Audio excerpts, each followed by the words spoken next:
My name's George Ensor. I'm a portfolio manager at River Global, and I've been the lead manager of the Microcap Investment Trust for almost 6 years.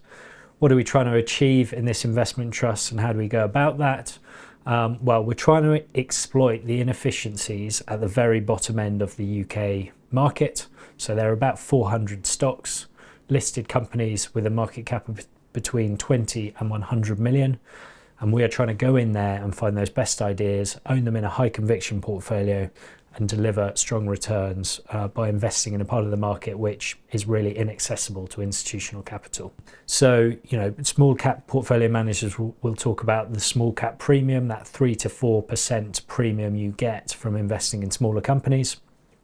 We think there's an additional 1 to 2% from investing in microcaps. And then there's an inefficiency, so we should be able to deliver strong alpha from that part of the market as well.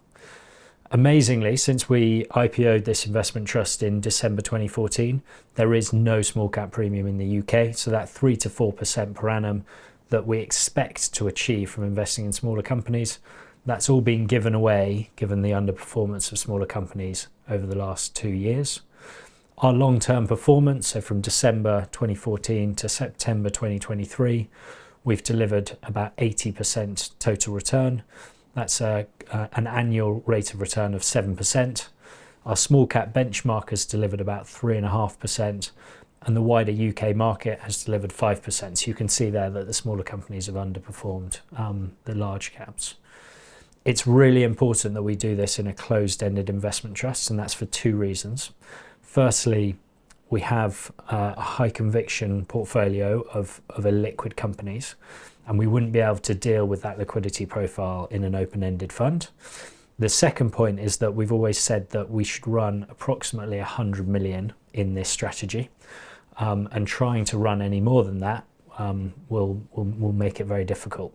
And so we have, whenever the trust has got between 120, 115 to 130 million of NAV, we have returned that capital to shareholders.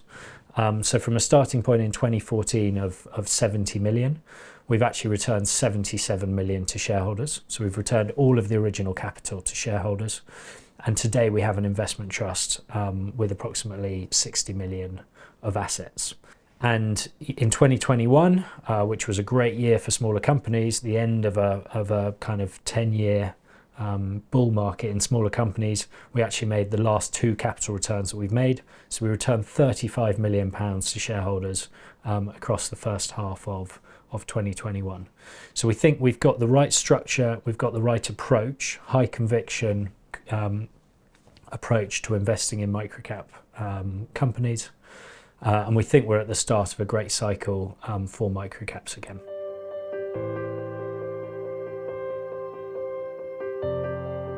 So the way we run the portfolio is through our life cycle investment philosophy. So we believe that companies create value in different ways in different parts of the company life cycle.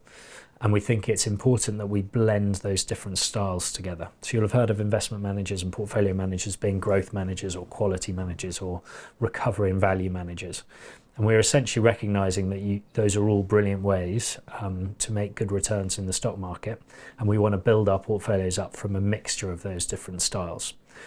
Even more, we think that you should change the bias of your portfolio depending on where we are in the economic cycle to benefit from the style leadership of those different categories. And then the final point that's important here is that we need to analyze companies in different stages of the company life cycle through a different lens. So growth businesses, we're not looking for high return on capital and high margins for growth businesses because we want them to be reinvesting. We want them to have a high reinvestment rate, and we want them to be investing in driving top line growth. Recovery businesses, we want to see margin improvement. So we've had a stock that's recently reported, revenues were down 15%, but the margin's gone up 3 percentage points. And so profits have grown by 25%. So looking through the lens of a revenue growth on a recovery stock wouldn't make any sense. So the characteristics of our portfolio are that we've got about half of our portfolio in growth stocks, and the balance is split 50-50 between quality and recovery stocks. Within those, we've got different characteristics. So If we look at profit growth for our growth stocks, over the last 3 years, our growth stocks have delivered 28% per annum growth in profits. So they've doubled their profits over the last 3 years, and they've delivered 22% top line growth per annum over the last 3 years. Interestingly, they're only forecast to deliver 14% over the next 2 years, which is a very small premium to the market growth, the consensus market growth of 11%. And we're paying about 2 times EV sales for those businesses, and they're predominantly net cash and free cash flow positive. So 90% of that portfolio of growth stocks is free cash flow positive and net cash. Our quality stocks have high and improving return on capital, so 18% ROE. Those businesses have all improved their returns over the last 3 years, and all of them are profitable and have returns above cost of capital. And the valuation of our quality portfolio is an 8% free cash flow yield. And then just to touch on one other point, which is our margin recovery portfolio.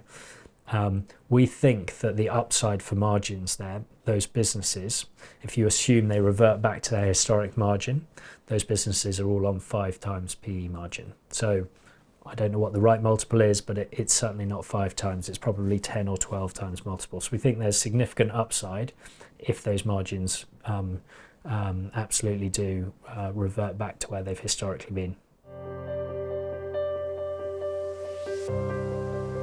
So outlook for 2024, I think the piece that is very difficult to get right is going to be style leadership in the markets. So we do think markets are cheap, and we think we're going to get inflows, and we think there's a good chance for re-rating next year, and that re-rating should be led by smaller companies. But what style is going to lead, I think, is very difficult, because you could have the UK, the global economy going into a recession, rates being cut quite quickly, but in that instance, probably your defensive quality, your longer duration quality stocks outperform.